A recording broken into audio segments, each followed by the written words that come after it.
Hello and welcome. Our top focus remains on Kenya.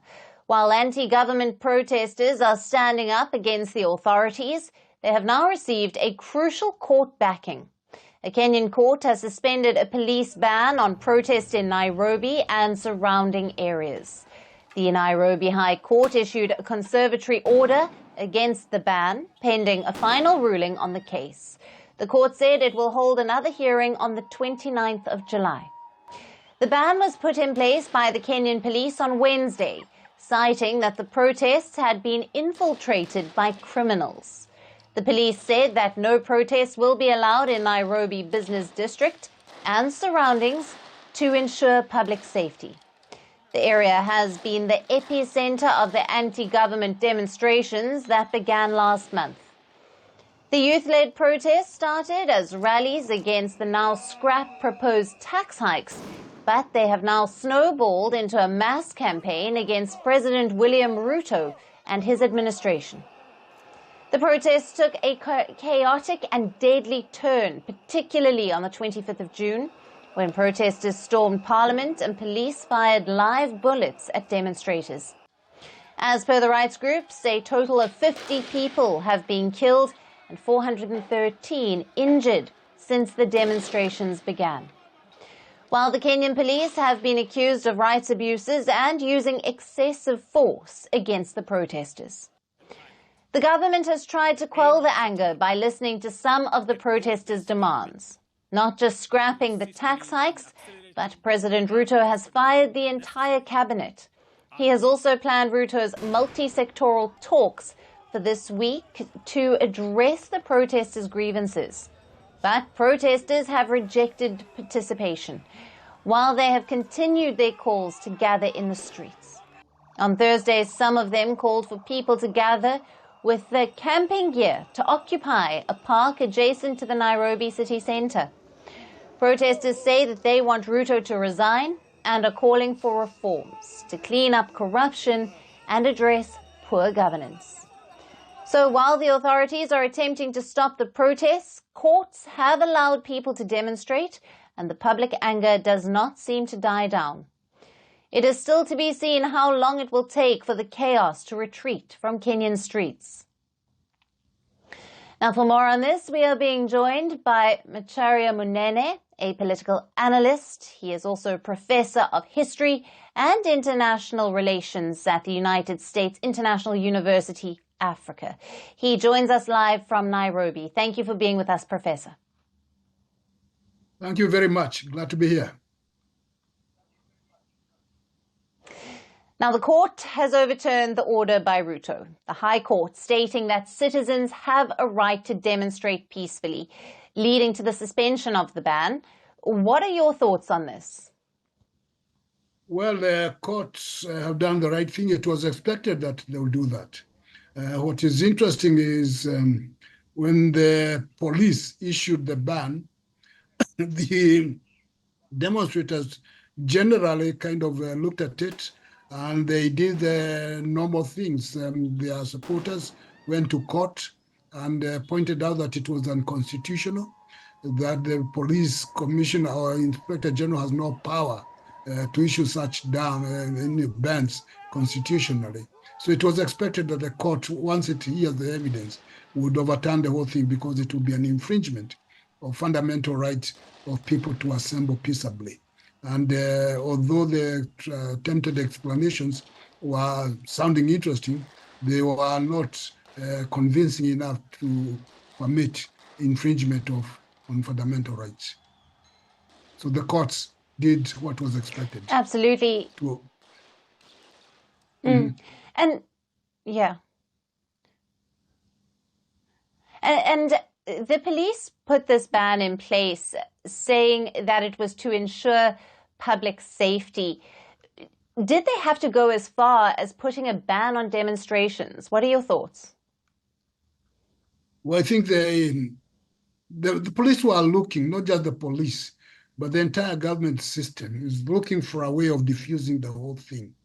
And different tactics being applied, and this was one of them, to say, you started where you've been infiltrated by goons, which is true.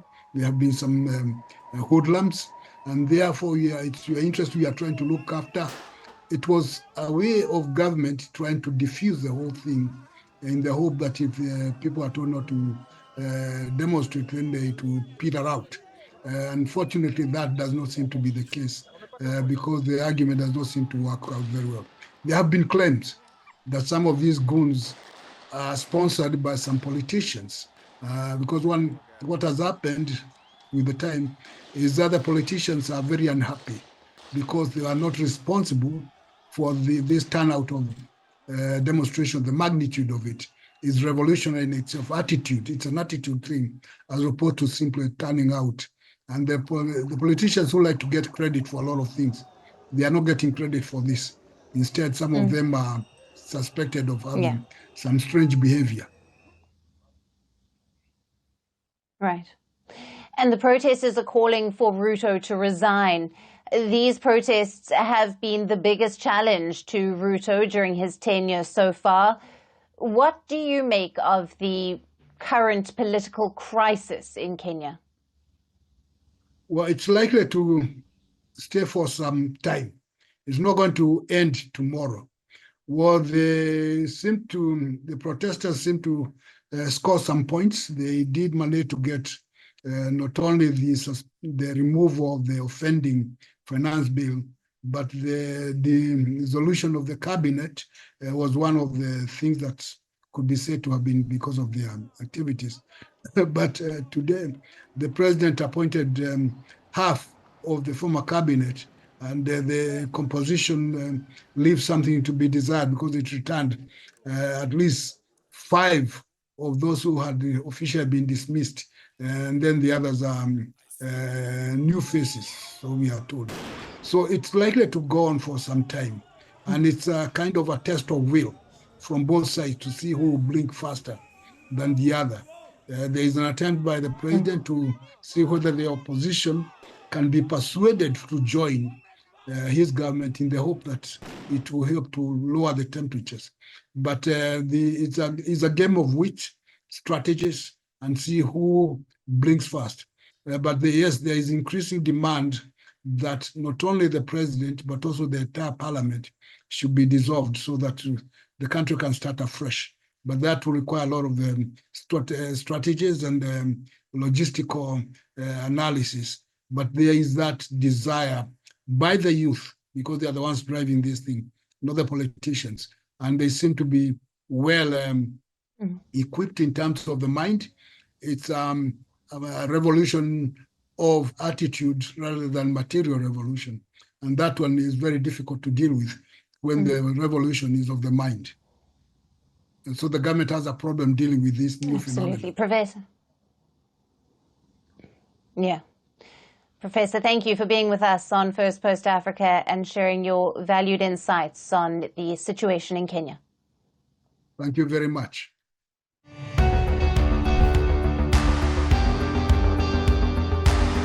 Across continents, one powerful news source. Bringing you diverse perspectives on the issues that matter.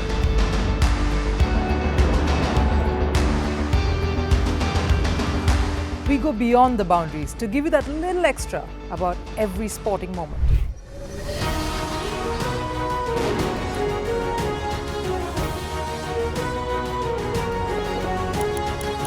So thank you for making Firstpost 5 million strong. We're counting on your support, and you can trust us to bring you the news unfiltered and unvarnished.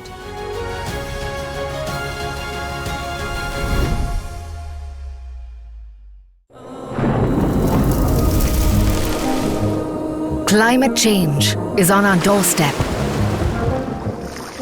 It's time for a revolution to take root. And it starts with 1.4 billion Indians. It starts with one tree for humanity, one tree for Mother Earth, one tree for our future. Project One Tree, a News 18 network initiative.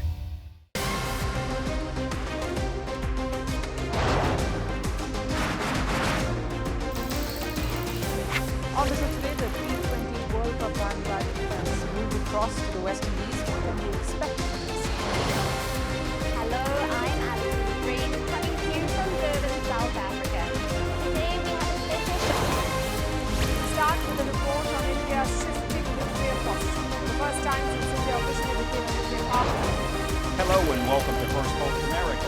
I'm Eric Ham, coming to you live from the nation's capital, Washington, D.C.